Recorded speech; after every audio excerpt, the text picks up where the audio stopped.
Pranam Acharya ji. Ji. Sir, I have question.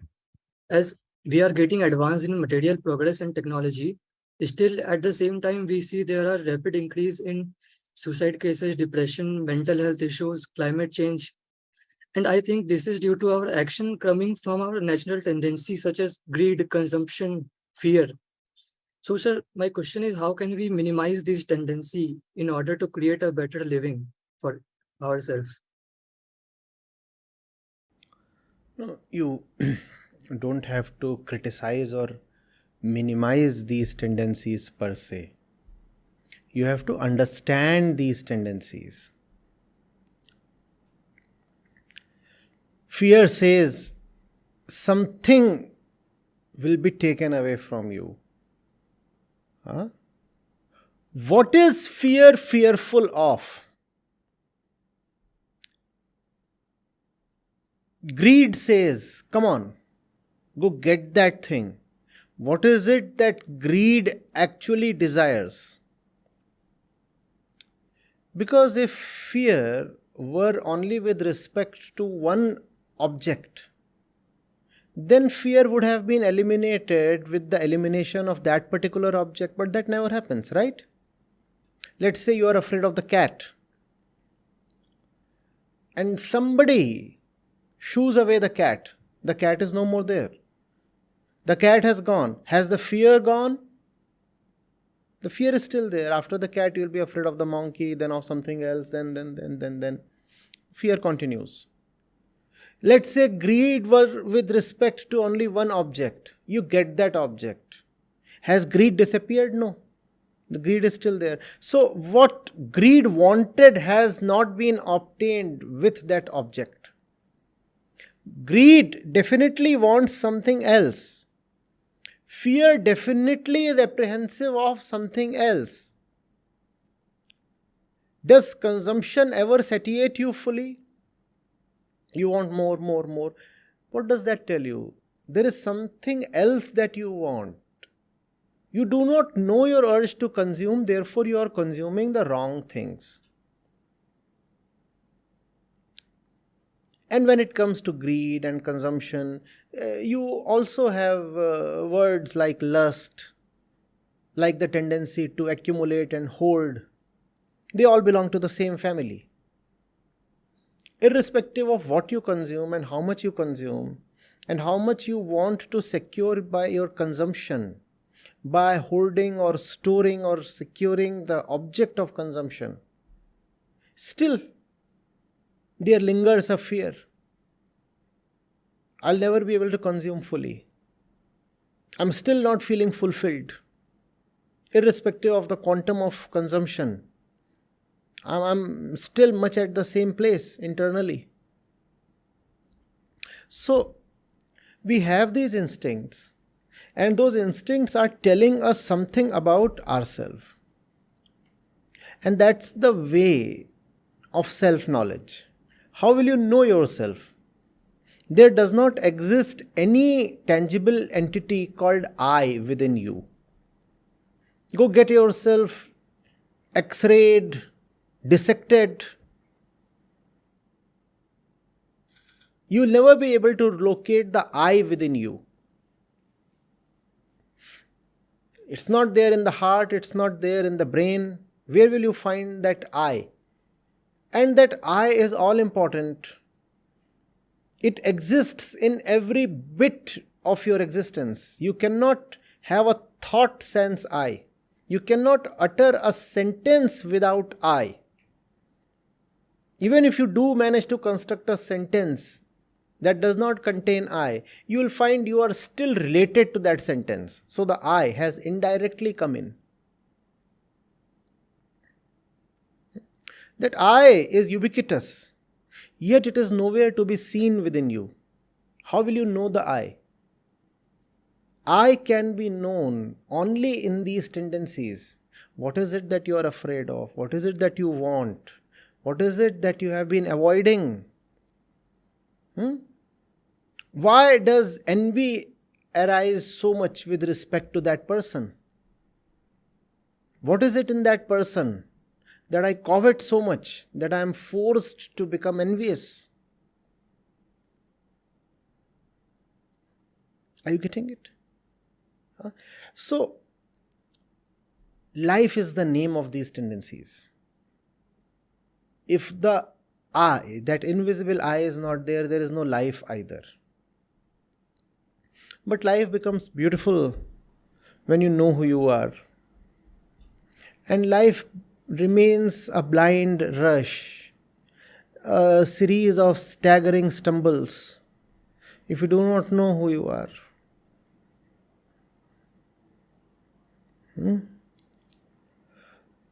Never suppress these things when they arise within you. It's not without reason that you feel attracted towards any single thing in the world. There is a reason. However, that thing is not the reason. That thing is just an indicator of a deeper thing within yourself. That's where we all miss the point. If you feel attracted towards something, it could be a job, it could be a car, anything, a house, a woman, anything, a party. If you feel attracted towards something, you feel that the attraction is towards that thing. No. It's not that thing that you want. Nobody wants the things that he desires. No thing has ever managed to satisfy any person. However, you do want. The want is real. The thing is not. You cannot say I do not want, because you experience the want. The want is what makes you the person that you are. The want itself is existence.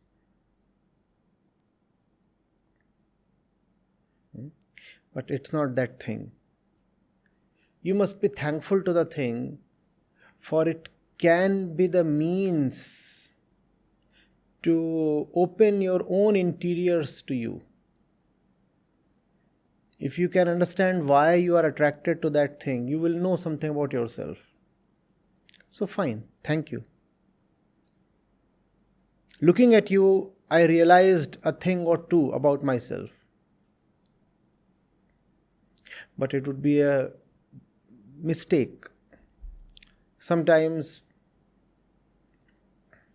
a life-defining mistake to assume that the thing holds importance. Your central urge is different. Figure out that urge. It's a delicate thing we are saying here.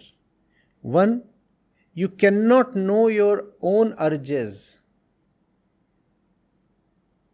in absence of the urges. If you want to understand greed, first of all, greed must be there. You are the greed. When you know greed, you know yourself. And whenever there will be greed, greed will be with respect to an object. So, greed is something you need to understand, because you are the greed. The object of greed is not all that important. Please understand, objects have varied across cultures, across human beings. Depending on the stage of life, objects of greed, they vary, right? You were so very drawn towards an ordinary piece of chocolate when you were 5. Now you are drawn towards something else. A monthly 5-figure dollar salary maybe. Right? So the object of greed has kept changing, which simply means that there is no need to pay great attention to the object of desire. The object of desire has kept changing. Desire has not changed. Use the object of desire to penetrate desire itself. See what do you want. You do not want that object.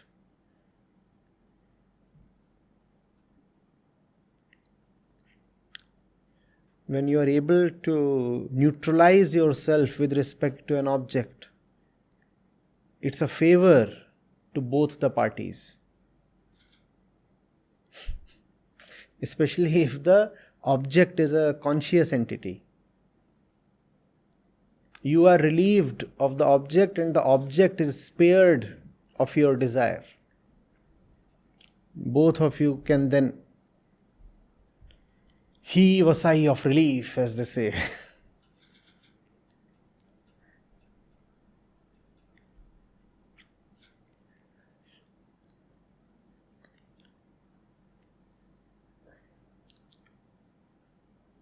Climate change, overpopulation, biodiversity loss, depletion of resources. What is it? When you do not understand yourself, you do not know what you want, then you simply indiscriminately, violently consume all that you can. Classically, the entire universe is called as Prakriti. Everything, including man-made objects, everything is called Prakriti. Man too is a part of Prakriti. When you do not understand yourself, that is, when you do not understand Prakriti, you simply destroy Prakriti. There can be no love without understanding, right? That which you do not understand, you will never be able to love. However, you can be desirous, even without understanding. Today, if you see glaciers melting and the coral reefs being destroyed and the AQI levels are beyond tolerance, the reason is very simple.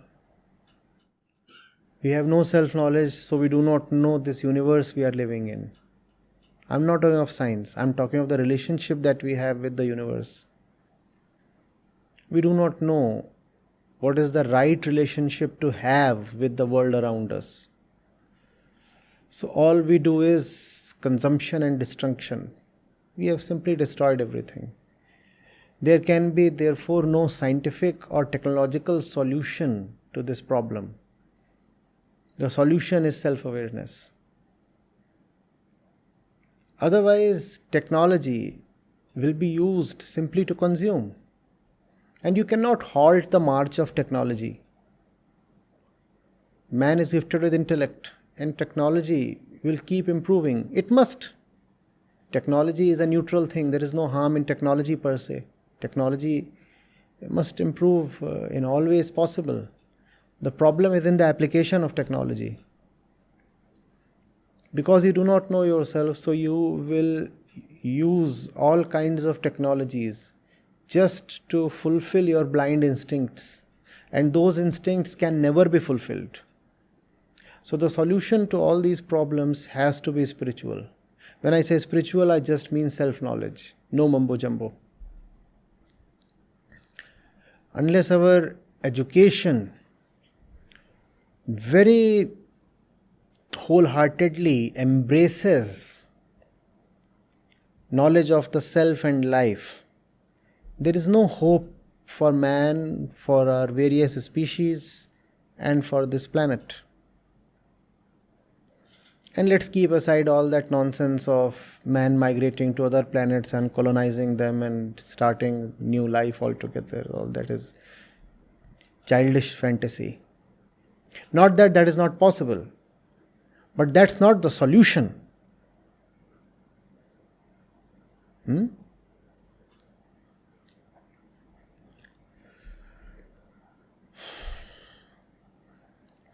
You are in IIT. See how your education has been throughout your journey from nursery till class 12th.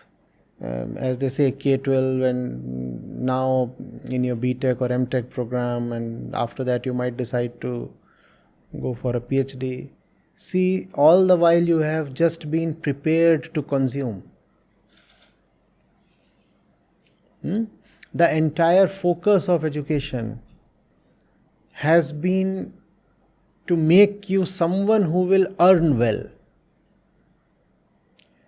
Right?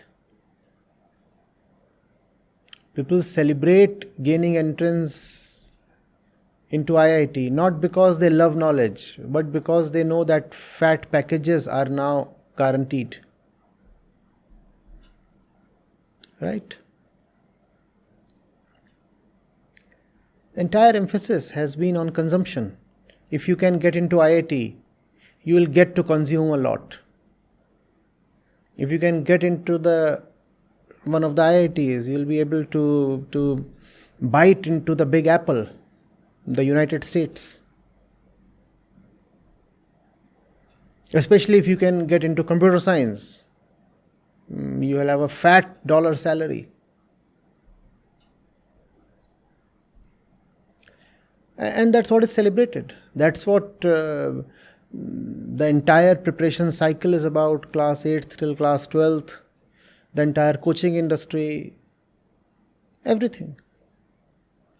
Who wants to just know and learn? And I'm not even talking of self-knowledge here. I'm talking of knowledge of the world. Even that is not something that is respected. All that is respected is consumption.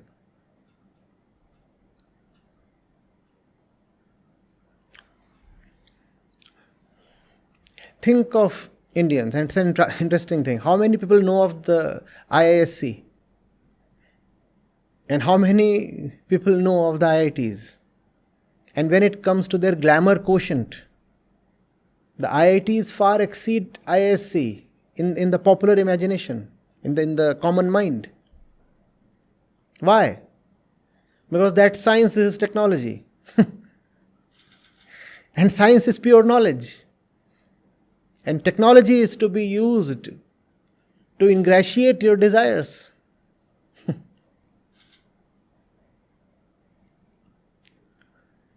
So education has to change.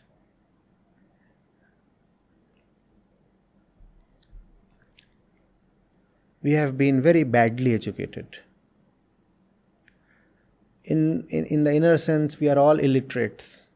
It doesn't matter whether you are at an IIT or an MIT or Harvard, doesn't matter. We are fundamentally uneducated people.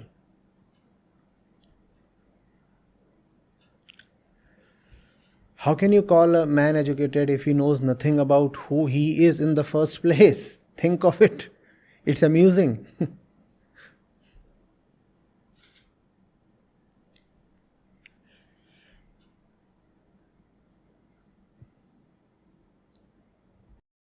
So, sir, why are we not teaching self-knowledge in school? I mean, if this is what we all need in first place, what keeps us away from this? Give me the authority, I'll make the right policies.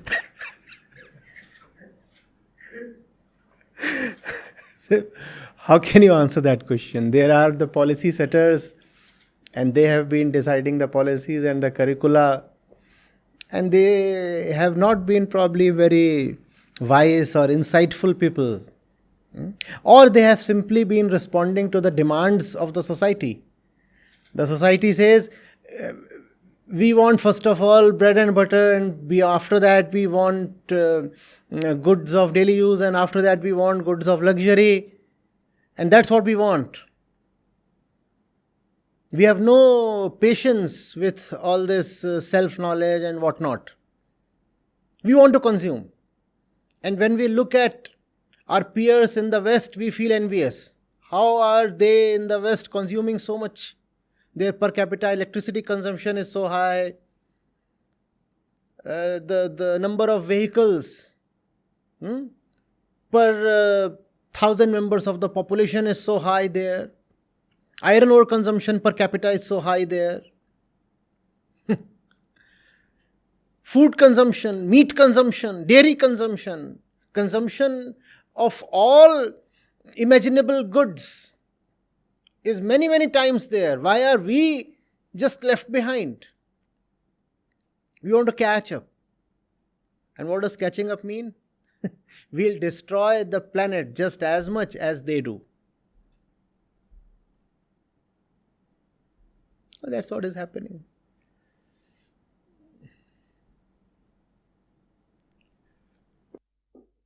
So, sir, as an individual, what are the steps can we take?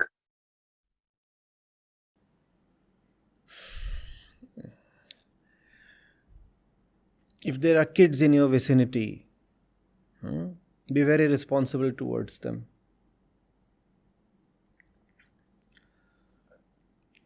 First of all, you must know what is it that a human being needs to fundamentally learn. You have to learn it for yourself first. And then you have to take that knowledge to others.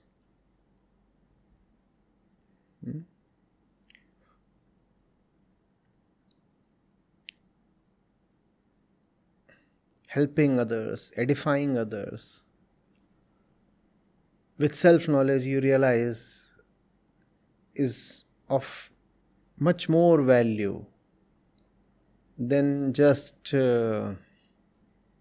ingratiating yourself. So that's probably the only way. And that's also been the only way possible historically. Know it for yourself and then disseminate it to others.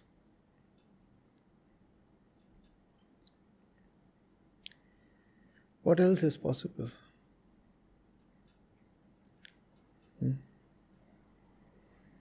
Utilize your resources, your means, your intellect, your powers, and see how it can be done. And that would mean walking an authentic road. There is no road actually. It's a jungle, so you'll have to make your own road.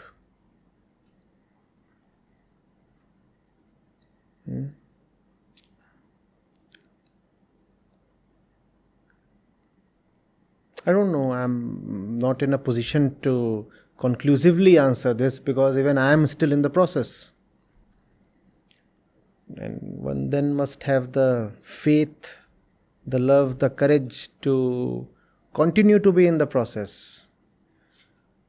Because there is no laid out road, there is no royal highway ready made in advance waiting for you. You have to proceed step by step and see what's the next thing to be done. What you want to, however, always remember is that it's important and it's lovely. There is no possibility of giving up. It's just so important and it's joyful.